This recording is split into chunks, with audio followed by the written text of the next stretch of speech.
So, without further ado, let us welcome onto the bridge of the new mothership, the Ark Midnight, Mr. Mark Devlin. Greetings, man. Thanks very much, John. Good to be here. It's good to have you. You know, it's great talking to an Englishman. You're so reserved. I mean, by comparison, we're really just a bunch of cowboys and cowgirls over here. It's so much fun. I have my cup of tea. Yes. Well, you know, I've been a great advocate of a proper cup of tea. And I'm planning my own line of china at some point. Oh, I like this one, you know, the one with the flowers. So let me ask you this: you're a music lover. You're a young guy, and well, youngish. Youngish, yes, that's better. And so I take it you were a music lover, so you got into it. And then as you were getting deeper into it, you went, "There's a little bit more here than I thought." Maybe, am I close? Yeah, exactly. I'm a music head, lifelong music fan. Bought my first record when I was 5.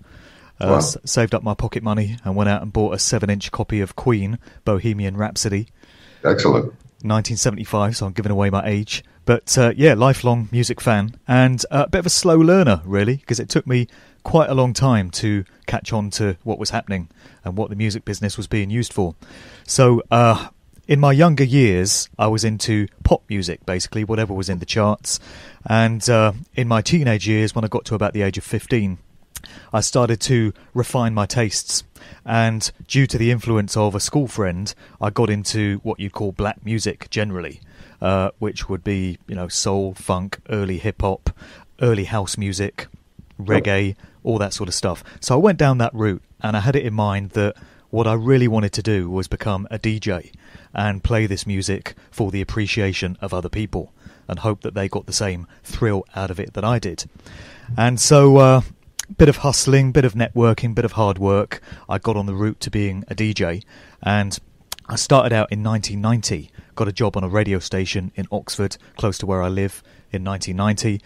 So I've been doing it for 25 years now. And really, for the first 18 or so years, I just went through the motions of what was expected of a DJ, taking tunes from record companies and promo companies and playing them out, playing them at gigs, responding to the record companies by way of feedback, and just playing the game, interviewing artists and attending shows and doing everything that was expected of you as a DJ as part of the industry machine.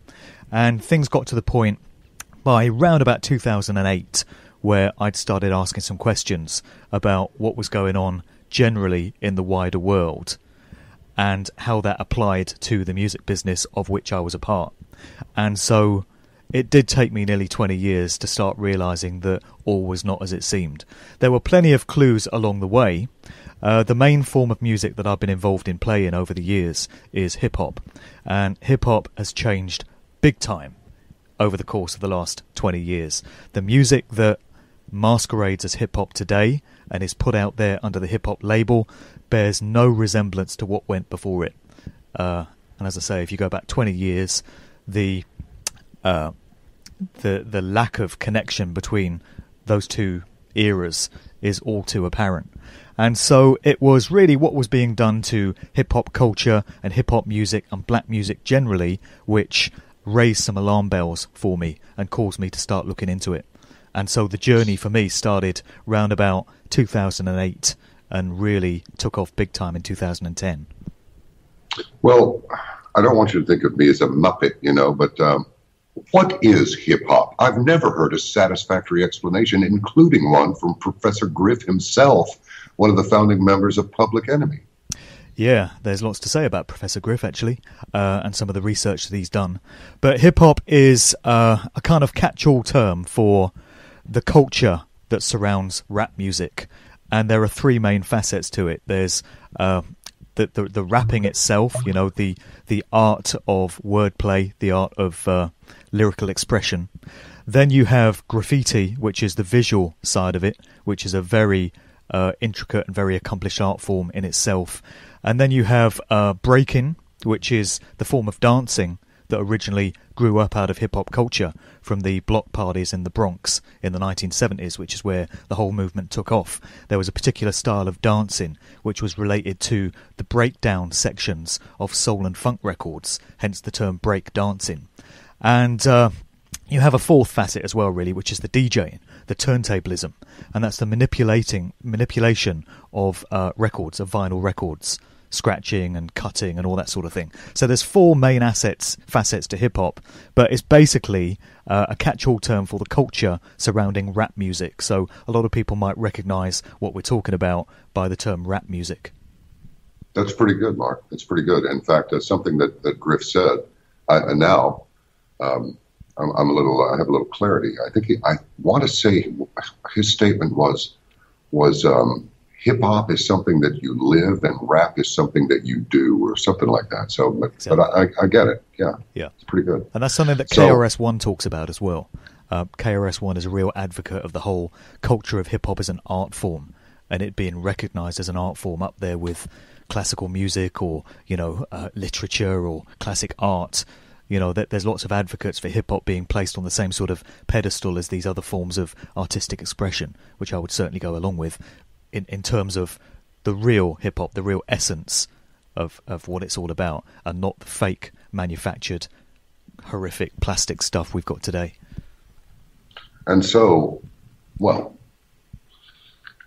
before we get into how far back the PSYOP, the psychological operation, that aspect of music, let me ask you this. How has it then changed from what it was to what it is today? You mean hip-hop music, black music? Yeah, specifically hip-hop. Yeah, the genre that I've been involved with has changed in a big way. It's been done gradually, step by step, which is the way that the control system that are pulling the strings of regular everyday life like to do things. They don't like to do things to make major changes in a way that would be instantly recognisable. So they take a very slow drip effect approach to what they do. And that's certainly been the case with this music.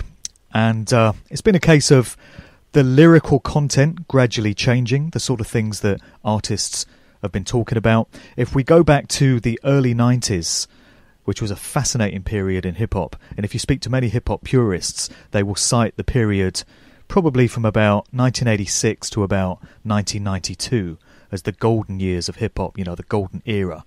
And you go back to some of the lyrical themes that were being explored by artists then, and there's some real deep, heavy, fascinating stuff, meaningful stuff that makes you think, stuff that might make you want to go out and do some research into a particular subject. There was lots of metaphysical stuff and spiritual stuff that was going into the lyrics. There was a period where things got very Afrocentric with hip-hop artists. They were looking into the roots of black culture and taking it back to Africa. And there was this flirtation with the Nation of Islam, which is a facet of Islam generally, but it was generally aimed at black people and encouraging them to explore their culture. And there was a kind of offshoot of that called the Five Percenters. And there were lots of artists in the early 90s, such as Brand Nubian, X-Clan, many other groups. Ice Cube got into this as well, that were exploring those themes in that particular period. And KRS-One was dropping some very heavy tunes. Public Enemy were doing some very politicised, consciously aware, socially conscious music. And this all started to change around about the mid-90s. And a lot of people lay the blame for the way that hip-hop lyrics and the sort of stuff that was being addressed started to change at the door of a particular character known as Puff Daddy, real name Sean Combs. He's gone by various artist names over the years: Puff Daddy, P. Diddy, Diddy Dirty Money, seems to change his name every week.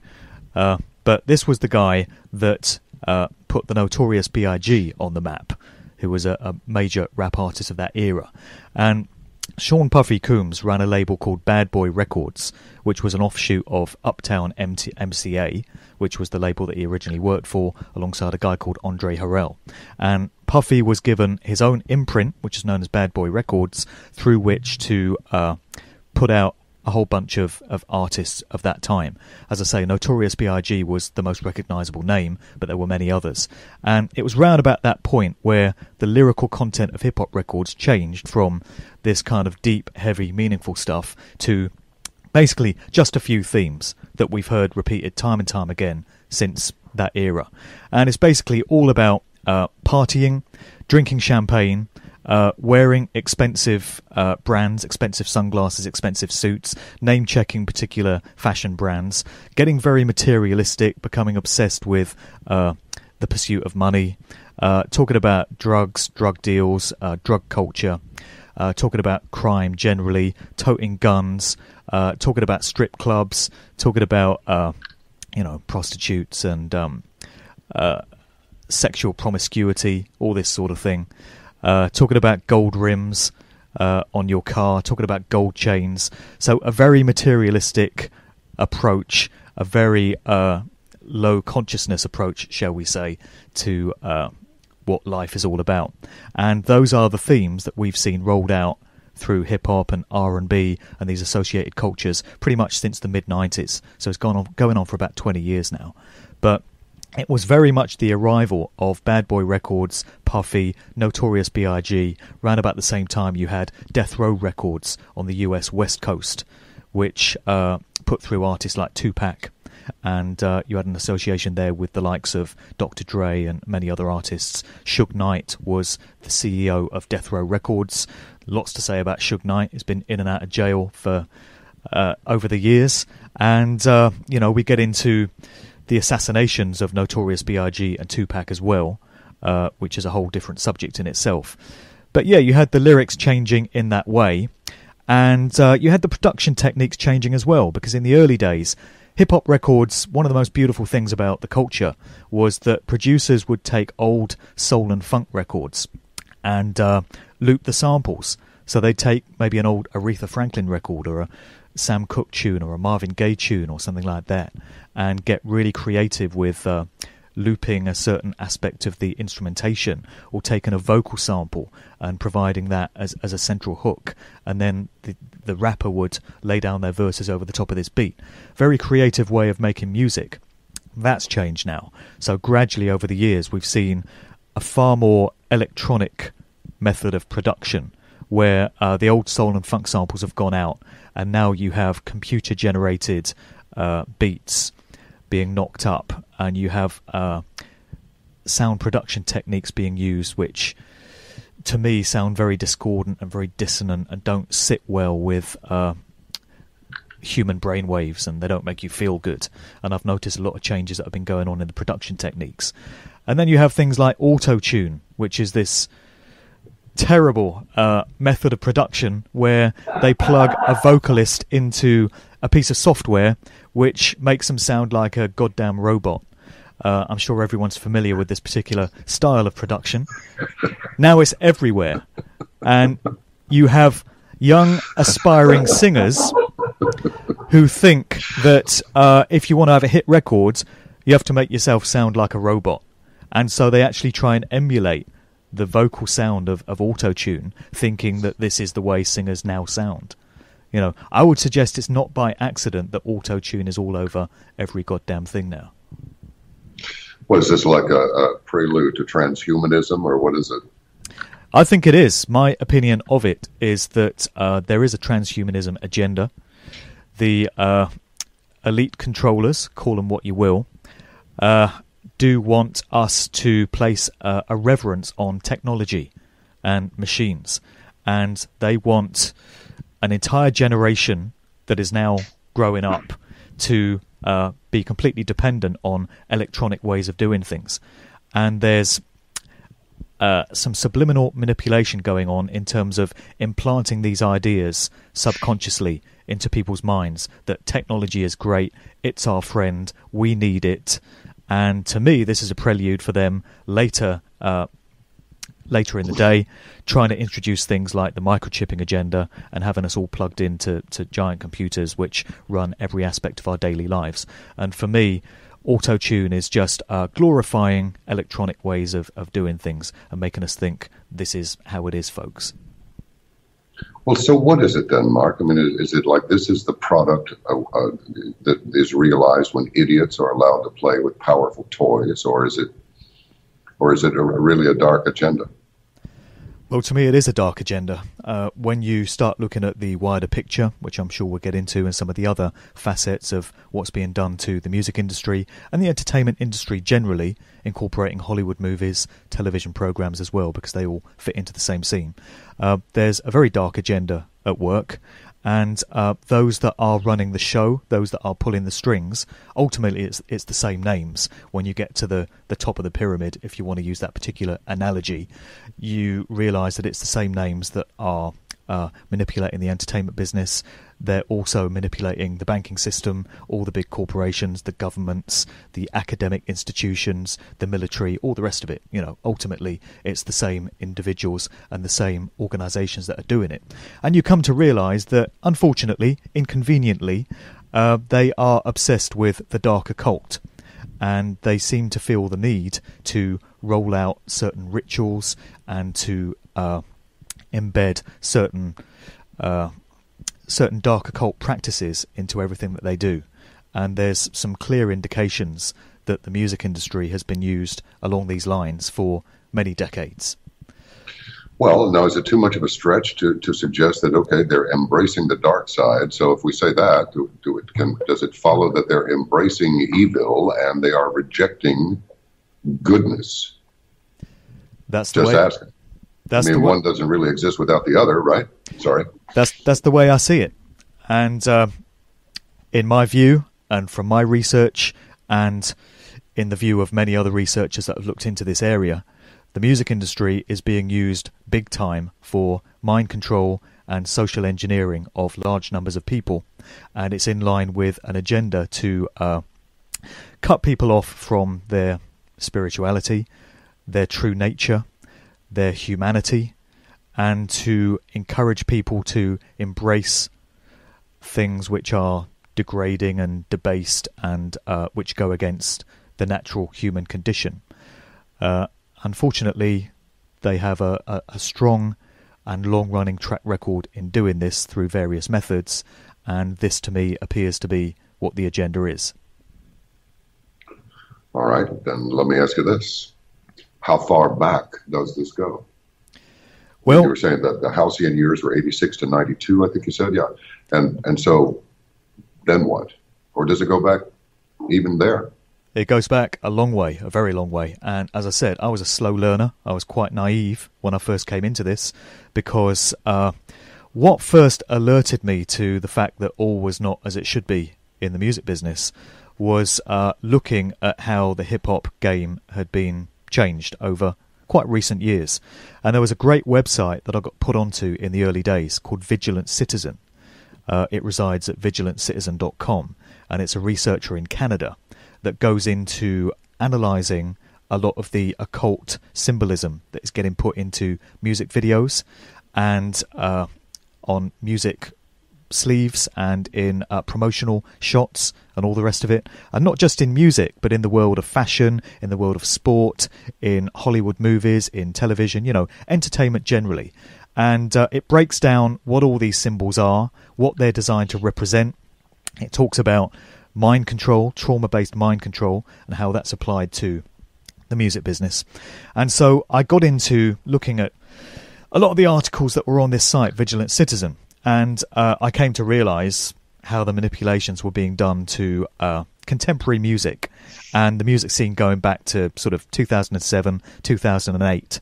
And I was quite naive in those early days in thinking that it was a recent phenomenon, that this was being done or had been done in recent years. But the more I delved into it, you know, went into the rabbit hole, to use another commonly used phrase. Oh, yes. One piece of information and one path that you go down leads you synchronistically to another, and one researcher's work puts you onto another researcher's work, and before you know it, your head is just swimming with information and with leads and with stuff to look into. And gradually I came to realise that the manipulation and the control of the music business just goes back further and further and further. So from looking at the 1990s and stuff that was happening there, I found myself being drawn back to the 80s and then the 70s and then the 1960s. and then pretty much all the way back to the creation of the music business, late 40s, 1950s. And you come to realise that pretty much since day one, there's been levels of manipulation, and there's been evidence of the hidden hand and all their dark occult practices, going right the way back to, the days of Elvis Presley and beyond. So I'm researching a book at the moment, which is going to be called Musical Truth, and I've delved headlong into that whole early period, and I've been looking into some of the aspects of Elvis Presley's career. I've been doing a lot on the Beatles. I've just finished a major chapter on the Beatles. There's stuff to say about Cliff Richard, dubbed the British Elvis. You've got to be careful what you say about Cliff Richard, because there were some legal cases involving him last year, which some aspects of which are still pending. But, there's stuff to say about these guys. There's stuff to say about the British industry of the early 1960s. And, of course, the US side as well. Lots to say about the Rolling Stones. Lots to say about Led Zeppelin. And, so you come to realise that we're talking 1950s, 1960s, all the way through to present day. And it leads to the suspicion that the entertainment business in general was created for the specific purpose of having mind control and social engineering potential against the general public. That was the whole purpose of it being brought about in the first place. Good grief, man. That's unbelievable. All right, we're going to carry on with Mark Devlin in just a moment. I just would advise you in the viewing and listening audience, our beloved caravanners and those who are yet to be caravanners, to check out VigilantCitizen.com. The slogan here is "Symbols rule the world, not words nor laws." And you'll see all kinds of stuff on here. The twisted message behind Victoria Modesta's prototype, abuse victim, British politician murdered young boy during depraved elite party, Clute was a movie about MK Ultra and so forth. You'll find it fascinating, and we shall return. This is Caravan to Midnight.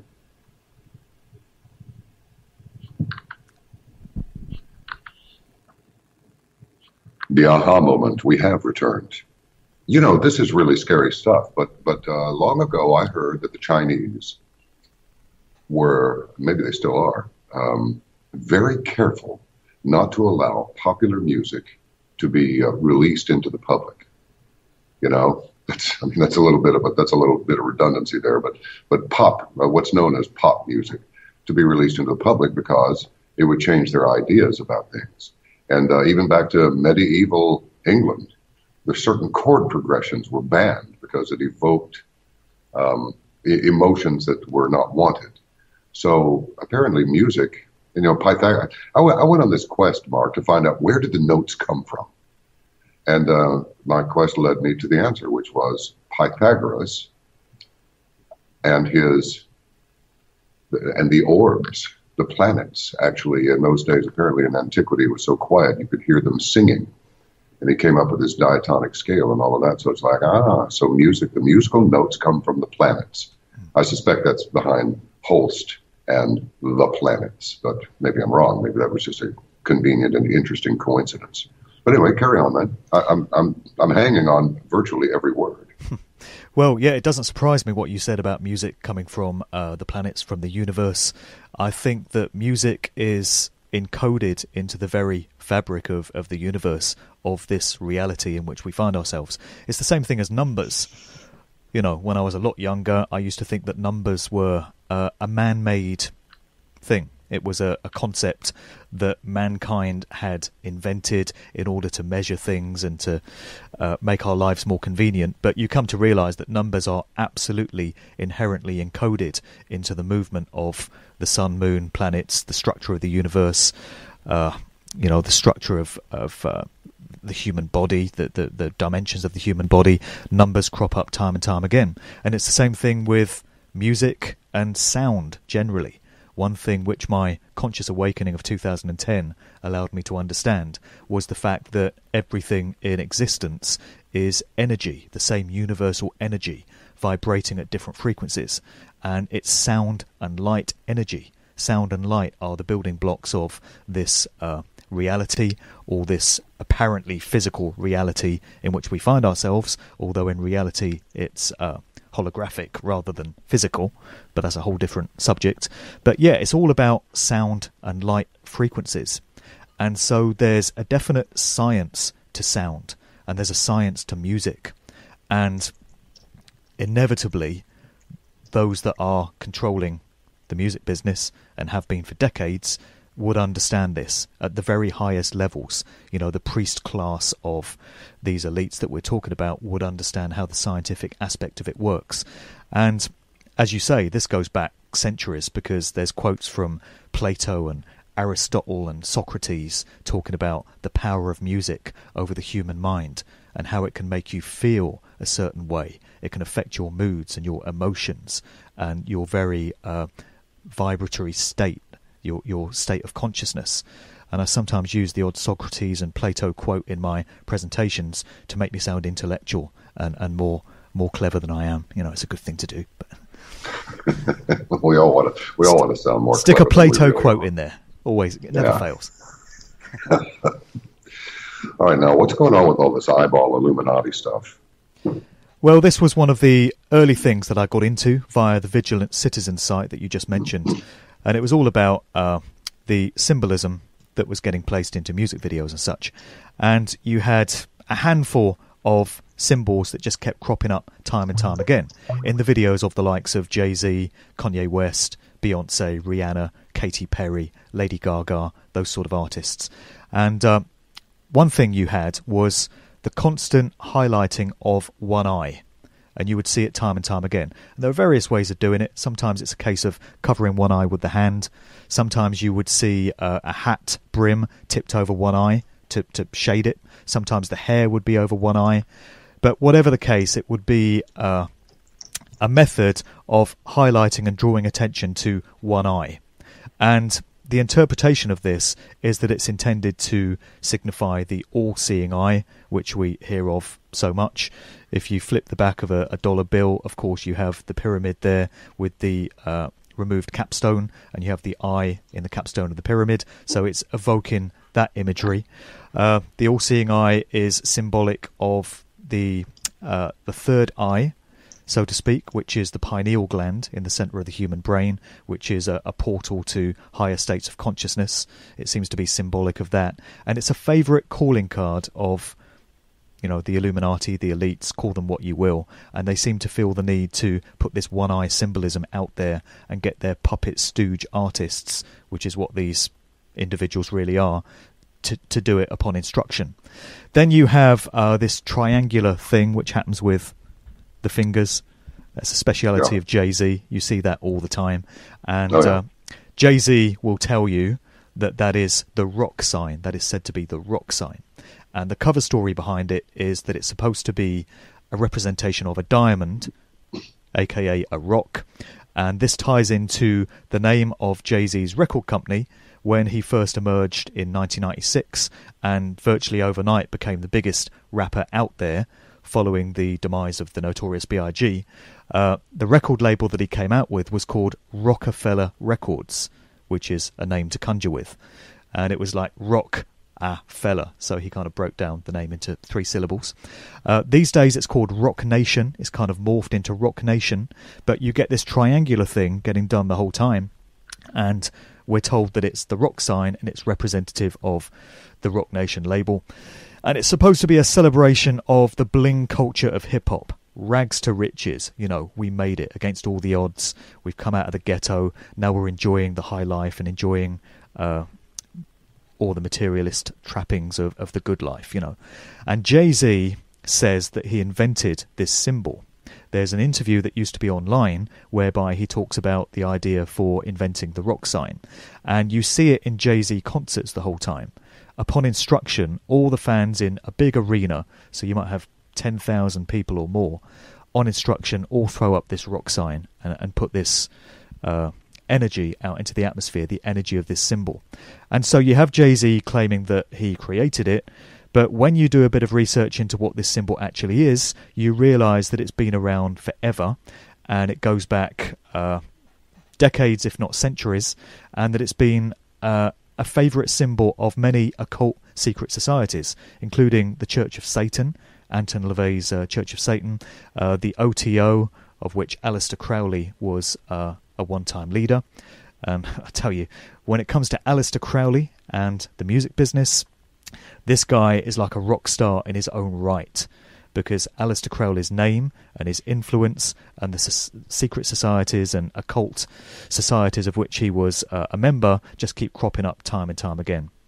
But you've got this rock sign, then you've got the one-eyed symbolism, and you've got various other hand signals that you see time and time again. This one is a favourite, which is created with the finger and the thumb. And in general mainstream culture, this symbol is taken to mean, okay, everything's cool, everything's good, and you see people doing it all the time. But then when you get into researching some of the occult connotations of this particular symbol, you realise that it's often used to evoke a 6, and if you take the 3 fingers at the top to mean that this figure of a 6 should be taken to the power of 3, what you find is that you've got 666. And you find many artists in videos and in photo shoots and such throwing up the 6s at any available opportunity. And then the other symbol that you have the whole time, which I always have difficulty doing, doesn't come naturally to me, it does to some people, is this one, which you see sometimes with the palm out and sometimes with the palm facing the user. And this one also has a public mainstream cover story, and we're told that when you do it with the thumb out like this, I'm struggling, but that is supposed to mean I love you, and you're supposed to have an I, an L, and a U created by the hand, and so when you see someone doing that in public, it's supposed to mean I love you. And there are pictures of world leaders, politicians, business leaders, everyone from Obama to Bill Gates to Bill Clinton to Bush to Ahmadinejad throwing up this sign. And as I say, when you do some digging into it, you come to realise that what's actually going on is a representation, an evocation of this demonic entity known as Baphomet, which is which is a symbol which is very much revered by the forces, the dark forces that control the entertainment business and that control all these other facets of daily human life, such as politics, big business, all the rest of it. And so isn't it a coincidence that you see some of your favourite music artists throwing up the same sign as world leaders like Bush, Obama, and all the rest of them? I don't think it means I love you. I think there's something else going on here. Well, I think those people are a bunch of freaks anyway, virtually without exception. Now, back in the old days, they gave us the Chippo, man. There was this corn chip in the States called Chippos, just round corn chips. I'm not really sure what any of this meant, but this was okay.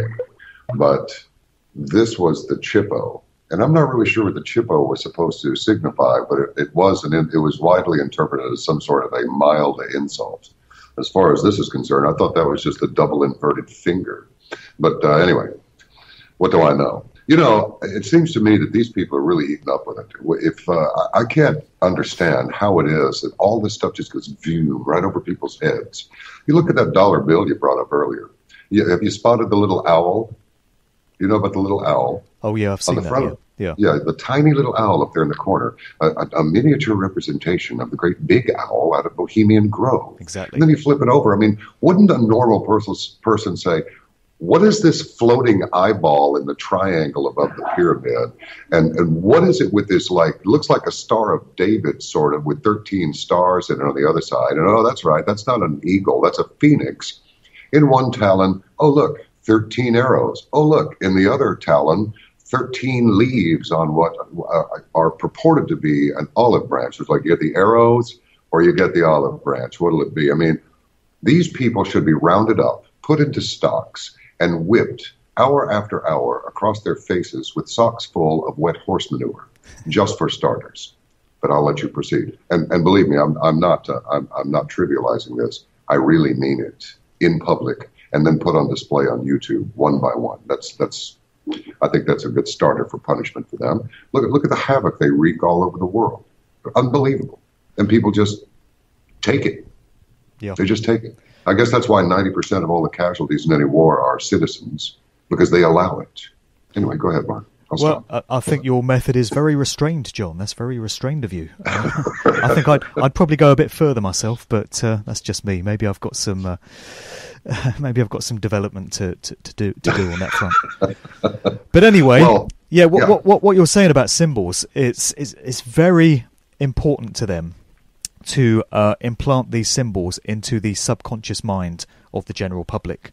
And the reason that people don't tend to notice these things is because it's done very subtly and very subliminally.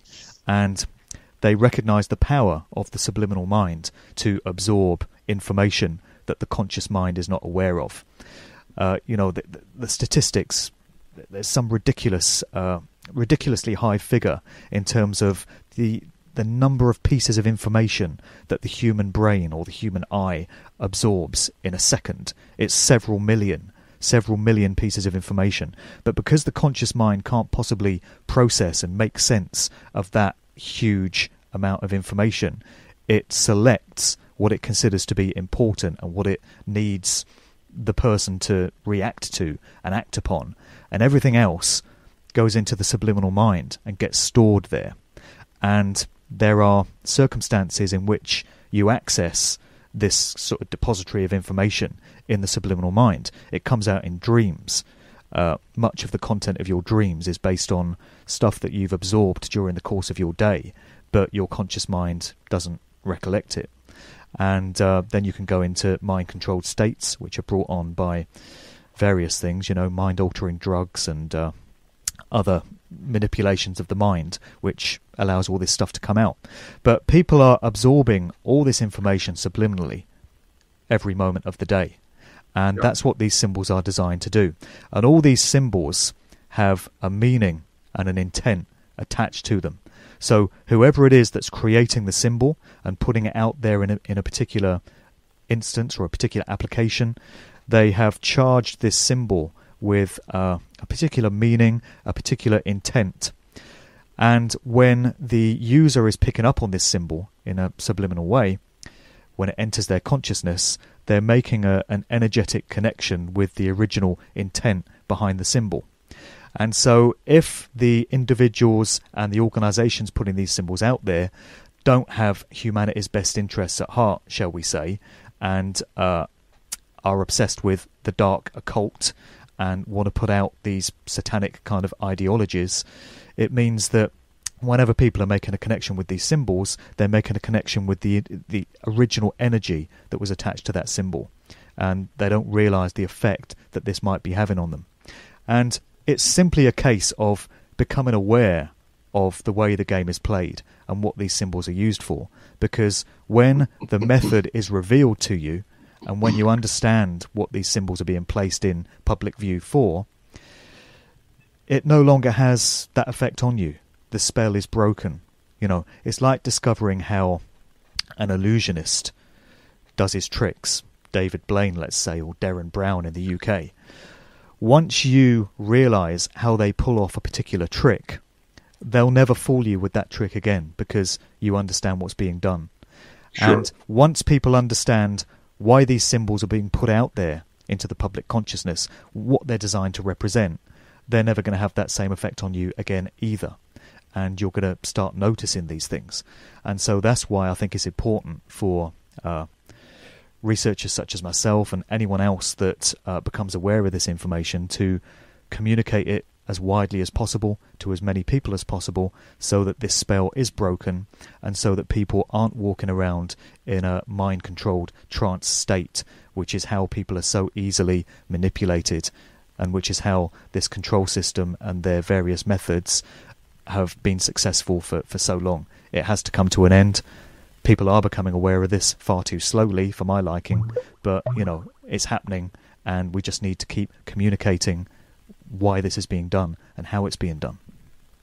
This is extraordinarily interesting, and so we can take from this, I think you've said it, but to boil it down, these symbols have an effect whether the person exposed to them, the person that sees them, knows it or not.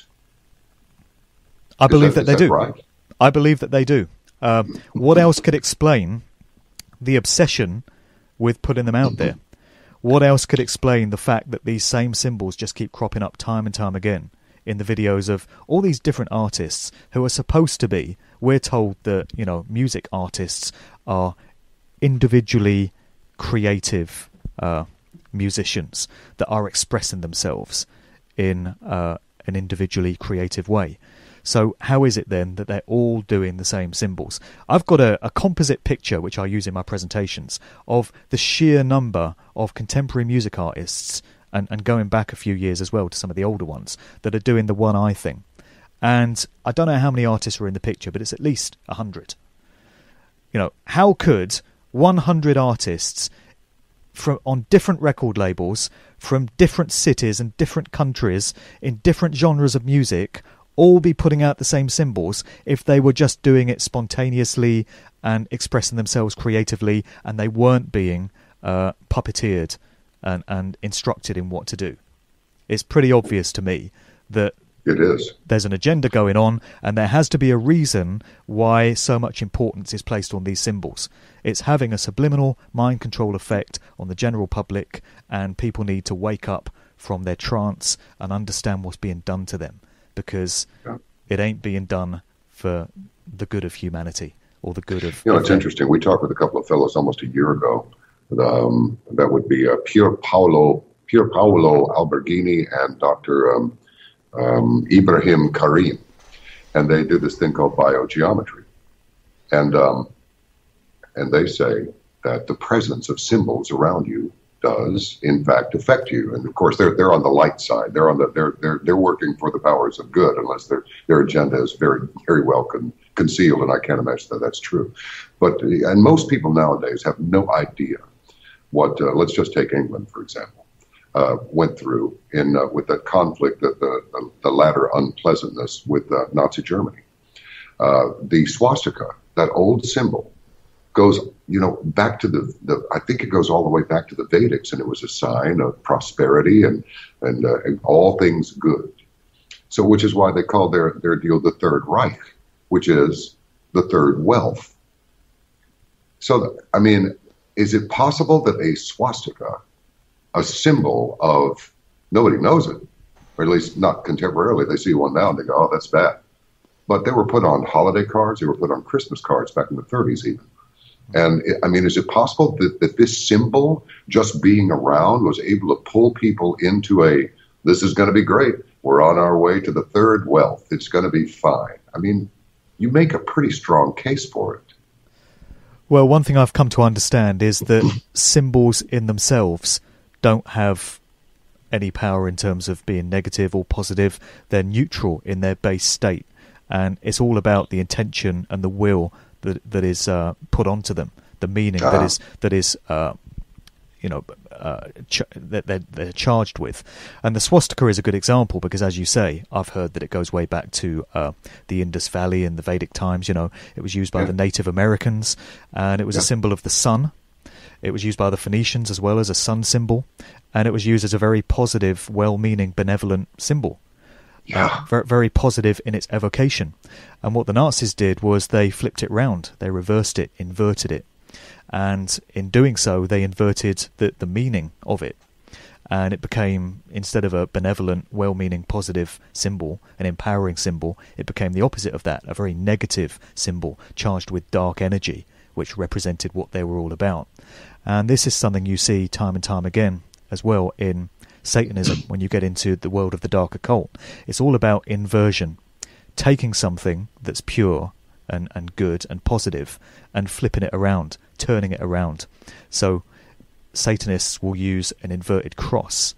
You have the cross as a symbol. It's been adopted by Christianity, but of course when you get into the true meaning of the symbol of the cross, it's more sun symbolism, and it goes way, way back into history beyond the creation of Christianity, but it's generally taken to be a positive symbol. Satanists take it and turn it upside down. They do the same thing with many other symbols. And this is where you get into the area of backmasking as well when it comes to music recordings, sound recordings. What they like to do is to take sound recordings and flip those into reverse and encode and embed messages into that. It's all about the law of reversal. And this is something that Aleister Crowley, the Satanist and dark occultist that has been involved with so many groups and so many organisations and has had a major influence on musicians throughout the ages and still does. Something that he talked about in his Book of the Law as part of his Thelema belief system. It was all about the law reversal. And he talked about his followers learning to speak in reverse and learning to hear messages in reverse. Hang tough just 1 second, Mark. Let's take our little break and then come right back with Mark Devlin, because I do not want him interrupted while he tells us this particular part of his presentation today, which is, I got to say, I really can't argue with any of it, given the state of things generally. Can you? We'll be right back. This is CTM.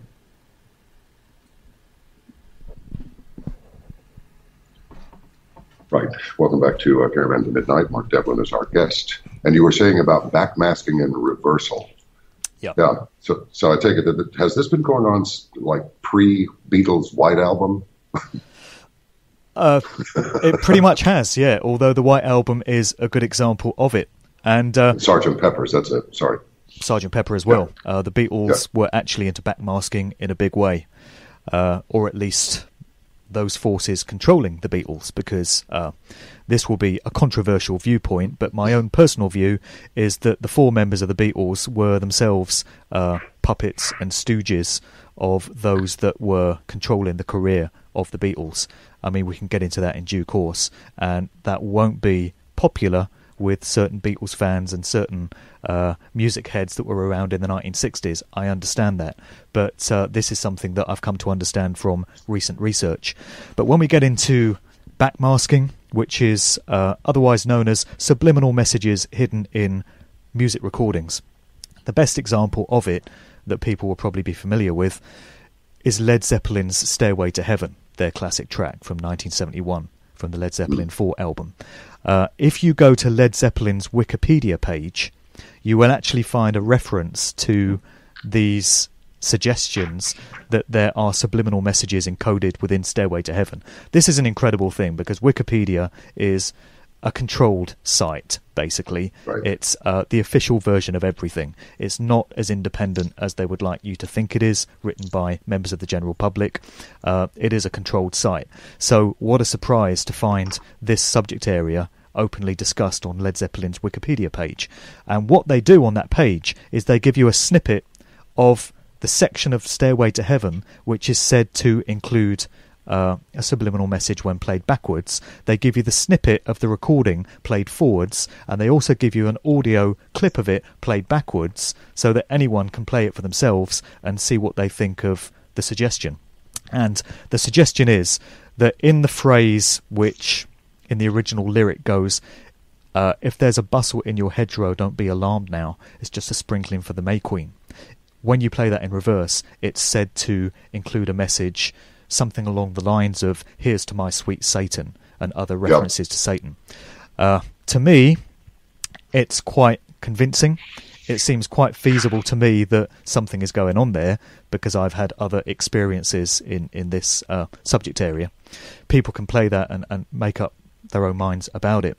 But the whole subject of backmasking and the idea that there were subliminal messages placed in recordings hit the public consciousness in 1990 as well, when there was a big legal case involving the group Judas Priest. And there was a particular track of theirs from a 1978 album. And this track is said to include the simple phrase, do it, when it's played backwards. And there were a couple of youths, I think one of them was 18, one of them was 20, and there was a case in the 1980s where these two went on a bit of a bender one evening and got all fired up with alcohol and smoked some weed, and they were listening to Judas Priest albums, and they then went out with a couple of shotguns and shot themselves. And one of them died instantly, and the other one died a short while later in hospital. And the legal case that was mounted in the wake of this against Judas Priest suggested that it was the subliminal message, do it, which caused these kids to flip and want to take their own lives. They interpreted the message as, do it, pull the trigger on yourself. And incredibly, this went to court. And the whole idea that there could be reverse messages in recorded pieces of music hit the public consciousness for the first time. It was on news bulletins. And in the end, the case got thrown out because there was not enough evidence to prove that this record could have had that effect. But it did place the idea of backmasking into the public's mind. And there have been many other examples of it. I do tell an anecdote in most of my talks about an experience that I had going back to 1990, which was my first year of being a DJ. I was working in a radio station as a sort of general dog's body, just doing behind-the-scenes production stuff and making tea and cleaning toilets, that sort of thing. And I used to pretty much live in the radio station at weekends at this time. Didn't have much of a life back then. And I used to spend Friday and Saturday nights in the studio just messing about with reels of tape and trying some mixes and just trying to be creative with stuff. And I remember there was a television programme here in the UK called The Word, and they ran a feature on the idea that there were subliminal messages in music recordings going back for decades. And I think they mentioned the Led Zeppelin and the Judas Priest, but the modern example that they held up in 1990 was a record by Madonna, which had just been released, and it was called Justify My Love. And they pointed out that in a particular piece of this record, if you reverse it, you hear the phrase, "Hear us, love us, Satan," or words to that effect. And so, me being young and stupid and naive, I thought, oh, that sounds interesting. I'll have to try that for myself. And so this was in the era of reel-to-reel tape still, before computers. So I dubbed down this Madonna record onto a reel of tape. And it's about 3 o'clock in the morning, the middle of this dark radio studio. And I put the reel of tape on backwards, played the record back, and a chill went down my spine because it certainly sounded to me like in this Madonna record you had the phrase, "Hear us, love us, Satan." And this completely freaked me out. And there was only one other person in the building at the time, which was the on-air DJ in the next studio. So I ran into the studio to get this guy, and I said, "You've got to come and listen to this. This will blow your mind." Took him into the next studio, went to play back the tape, and there was nothing on the tape. The recording had completely disappeared. And I've got no explanation for how that happened. But that was my first experience of this whole fascinating world of backmasking. And years later, when I started doing some research for my book, I came across an interview with this speech therapist guy called John Kelly. And it was on the website of redicecreations.com, which is a great series of radio shows and podcasts run out of Sweden. Yeah, I know him. Yeah. I know that film, yeah. So there was this guy, John Kelly, and he does therapy. He's a kind of psychologist, and he specialises in reverse speech therapy. And what he does is he gets people to come in and talk at great length about whatever comes into their mind, expressing their problems and their anxieties, and he records long periods of them speaking, and then he reverses the recording and painstakingly goes through it and tries to listen for hidden messages in the reverse speech. And there's a real skill to identifying this, but obviously this guy has it. And he gives some examples of people that have come in with certain deeply embedded anxieties in their psyche. And when they've spoken about something which on the surface is quite trivial, you can reverse the speech and find out what was really on their mind in terms of the messages that come through. I mean, one example he gives was of this woman who lost her little brother when she was very young. She was supposed to be crossing the road with her little brother, and she let go of his hand, and he ran out into the traffic and was tragically run over and killed. And when you play back the reverse message, you can hear the phrase, "Better hold on to him." And so the idea is that this thought was deeply embedded in her psyche, and it came through in the reverse speech. And if you accept that there's a science to this, and that really works, it brings forward all kinds of possibilities with the stuff that you hear in music recordings. And one possibility is that the artists recording these tracks deliberately place these messages in their music because they wanted it to be subliminally absorbed by the listening public. The other possibility, which I tend to go for, is that it was something that was done without their full conscious knowledge, but it was something which got encoded into the recording, involuntarily. And again, it goes down to the fact that the subliminal mind absorbs everything that the conscious mind misses. And the subliminal mind doesn't require information to be presented in a linear form, Sure. Front to back, left to right. It can absorb information in any form.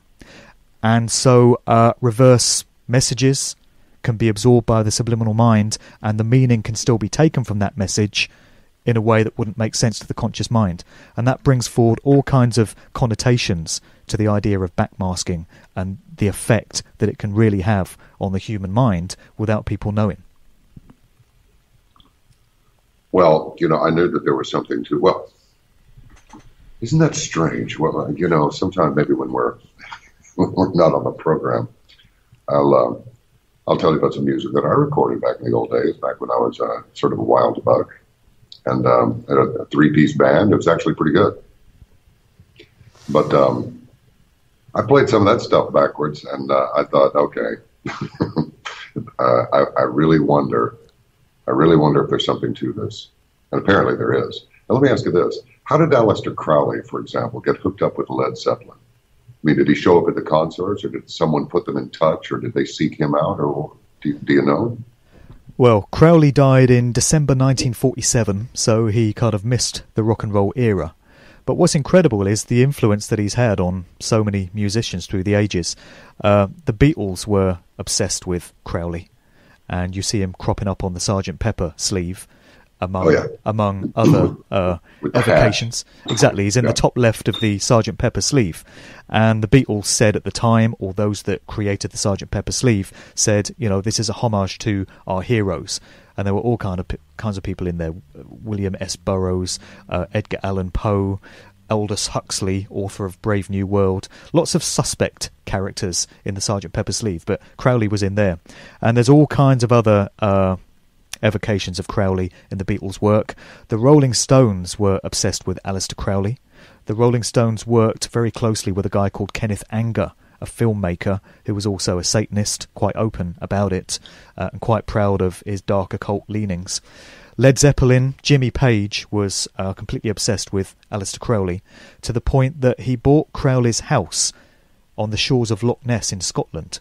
Boleskine House. That's what it was. They didn't visit with each other. Page brought his house. That's what it was. Exactly. Sorry about that. Thank you for saving me, because I thought, wait a minute. Anyway, keep going. Exactly. Sorry. That's the main connection between Jimmy Page and Crowley. The fact that Page was so obsessed with the works of Crowley that when the opportunity came up to buy Crowley's house, he jumped at the chance. And Crowley is said to have performed all kinds of rituals and seances, and to have summoned up various demonic entities in this house. Oh, and Page is said to have tried to recreate some of these rituals when he bought Boleskine House. And I've heard all sorts of stories about it. It's supposed to be in a heavily shaded valley on the southern shore of Loch Ness. I've been to Loch Ness many times, but I've never visited Boleskine House because it's quite difficult to get to. It's pretty much off the beaten track. But it's said to be in a position which gets no direct sunlight at any point in the year. So it's literally a very dark place. And there's also stories about Boleskine House originally being a church. There was originally a church on the site of it. And there's a story which may well be a myth or legend, but there's a story either way of this church burning to the ground with the congregation still inside. So there's lots of dark legends surrounding Boleskine House. But Page lived there for many years. And there have been stories of visitors to Page's house that have seen ghosts, sort of ghostly figures floating down the staircase. Not the sort of place you'd want to spend a night, really. I wouldn't, anyway. But yeah, Jimmy Page was a big follower of Crowley. More recently, we have Jay-Z. What is the musical connection between Jimmy Page, Led Zeppelin, the guitarist, and the rapper Jay-Z? I have no clue. You would not imagine there to be any connection between these artists. Different era, different genre. entirely different personas, but Jay-Z turns out to be a follower of Aleister Crowley as well. There's famous pictures on the internet of Jay-Z wearing a sweatshirt saying "Do what thou wilt," which is one of Crowley's famous phrases. That's a kind of central tenet of the ideals of Satanism. Do what thou wilt, meaning succumb to your very basest desires, base human desires. Do whatever you want to do without giving a damn about what the consequences might be for it. Don't worry about the moral connotations of what you want to do. Just go out and do it anyway. What is it? Do what thou wilt shall be the whole of the law. Exactly. Yeah. And Satanists take that general viewpoint, and so that enables them to do whatever they want to do, which may involve children or goats or who knows what these individuals get up to. But isn't it interesting that Jay-Z has taken on that phrase, and it's a favourite phrase of Crowley, who was followed by the Beatles and Led Zeppelin. Elton John was fascinated with Aleister Crowley as well, and Elton John in interviews has previously admitted to writing many of his songs using witch language. And that is... What would that be, I wonder? Well, I take it to be a kind of variation on automatic writing, which is where you kind of reach out into the ether and you channel in certain powers and certain entities and certain influences. And you hear of people doing automatic writing, which is where, they've got a pen in their hand and they have all this information that is coming to them, and it's coming to them so quickly that their brain can't process it as it comes. So they start scribbling all this stuff down. And it's only when the information stops and they get the chance to look at what they've written that they can try and deduce any sort of meaning from it. And so Elton John has talked of channeling many of the lyrics to his songs from out there, who knows where, who knows what kind of influences. And David Bowie has talked about using a similar process for his lyrics as well. So with all these artists, Crowley is constantly present. The dark occult is constantly present. There's indications of Satanism going on. And it's all very far from the apparently harmless, apparently fun, surface gloss image of the music industry. Most people assume that music is there to entertain us and uplift us and just make us feel good. The feel good stuff. Let me ask you, you remember Ali G, right? Oh yeah. Remember when he was interviewing that officer in the British Army? He says, "Does it help someone get into the army if you've killed someone?" And just because it was messing with it, was ridiculous. But I'm wondering, is there a membership protocol for getting to the upper levels of the music industry? Because I'll tell you the truth, with a few exceptions, I'm thinking it's not the talent exactly. It's more the power to persuade more than anything. And I might be entirely off base. So what are your thoughts on that, Mo? Well, I think you're spot on with that suggestion. I think it's membership by association, and it's absolutely the case that it's not down to talent. There are many talented singers, rappers, producers, musicians that never get a break, never get a deal, but they can absolutely wipe the floor with the A-list artists that we see paraded on MTV. So it's certainly not all about talent. It is about what you are prepared to do in order to achieve your fame and fortune. And this is a very dark aspect of the industry, probably the darkest of all. We get into the idea of selling your soul for fame and fortune. And people think when you use the phrase selling your soul, it's a metaphoric thing, it's a piece of rhetoric, to make a point. But I would suggest that what these artists do is literally sell their soul, give up their life force to those that control the industry.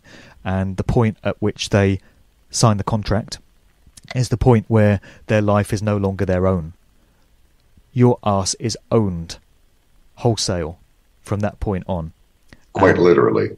And you're now doing what they tell you to do for the rest of your days, because you wanted fame and fortune and material success so bad that you were prepared to give up your very life energy force for it. That's what it boils down to. Now, I'm not suggesting that all these artists go into this deal in full knowledge of the true terrible price that they're going to have to pay. I think there's a great deal of deception that goes on when they're invited to join the VIP club, and in many cases it's only later down the line, when it's too late to get out, that they realise the true nature of the deal that they've made. And at that point, as I say, there's only one way out, and that is the Michael Jackson, Whitney Houston, Amy Winehouse way out. It sort of seems like Kanye West might be feeling a little remorse over his decisions, but with that, I think he's got a lyric in one of his songs about having sold his soul and all of that. So I don't know, maybe he'd like to crawfish that deal at this point.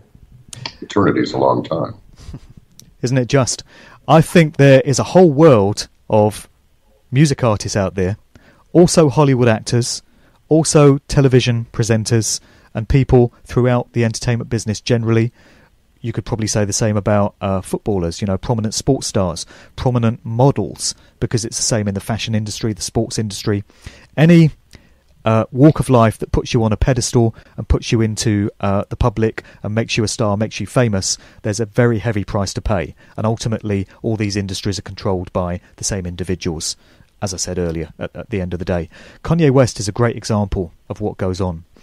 What I think is the case is that many artists are offered a deal with a major record corporation, and the true nature of what that's going to involve for them is not revealed to them at that stage. It's only later down the line.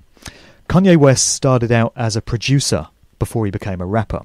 He had great skills as a producer, and what I was saying earlier about the production methods in hip-hop, where producers would take old soul and funk records from decades past and create a fascinating loop, and it's a really creative method of production.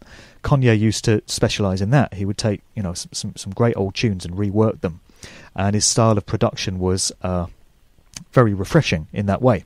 And so in the early years he produced records for the likes of Jay-Z and many of the artists that appeared on Jay-Z's Rockefeller Records imprint. And a few years down the line, Kanye announced that he wanted to become a rapper himself.